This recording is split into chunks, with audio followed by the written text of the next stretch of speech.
नाशिकमध्ये महायुतीमध्ये बंडखोरी पाहायला मिळतेय। सामंत आणि महाजन नाशिकमध्ये आहेत। शिंदेंची भेट घेतल्यानंतर मंत्री उदय सामंत नाशिकमध्ये आलेले आहेत। नाशिकमध्ये सामंत आणि महाजनांची एकत्रित बैठक होणार असल्याची सूत्रांची माहिती आहे। आज उर्वरित अर्जांबाबत चर्चा करून निर्णय घेतला जाणार अशी माहिती मिळतेय। नाशिक परिषदेच्या जागेवर शिवसेना विरुद्ध बंडखोर गोकुळ गीतेंमध्ये लढत होणार आहे। नाशिकमध्ये महायुतीत बंडखोरी झाली आहे।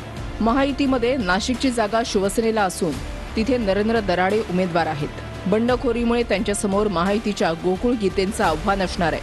महायुतीच्या नेत्यांनी समजूत काढल्यानंतरही गोकुळ गीते निवडणूक लढतायत। त्यामुळे आता महायुतीकडून पुढील रणनीती आखण्यास सुरुवात झाली आहे। काल मंत्री उदय सामंतांनी उपमुख्यमंत्री शिंदेंची भेट घेतली। या भेटीनंतर उदय सामंतांनी थेट नाशिक गाठलं, तर भाजपचे संकटमोचक मंत्री गिरीश महाजन यांनीही नाशिक गाठलं। नाशिकमध्ये सामंत आणि महाजनांची एकत्रित बैठक होणार आहे अशी सूत्रांची माहिती आहे। यावेळेला दोन्ही नेते उर्वरित अर्जांबाबत चर्चा करतील अशी सूत्रांची माहिती आहे। दुपारून मी बघतो कोण भेटतंय, कोण रिचेबल आहे, कोण नॉट रिचेबल आहे अजून, पण निश्चित मी गोकुळ गीतेंची भेट आज घेणार आहे। त्यांना सांगणार आहे, त्यांना पुन्हा सांगणार आहे की आपण माघार घ्यावी। बघू, मी दोघांनाही भेटणार आहे, प्रसाद हिरेंनाही भेटणार आहे, कारण काल सकाळपासून ते नॉट रिचेबल होते, सापडलेच नाही, फोनवर कुठेही नव्हते, फोनच त्यांचा बंद होता।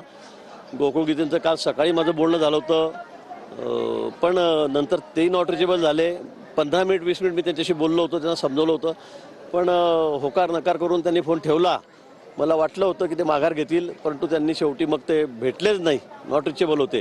आज मी देखील दोघांना या ठिकाणी भेटणार आहे आणि त्यांना पुन्हा सांगणार आहे की आपण दोघांनी जाहीर माघार घ्यावी।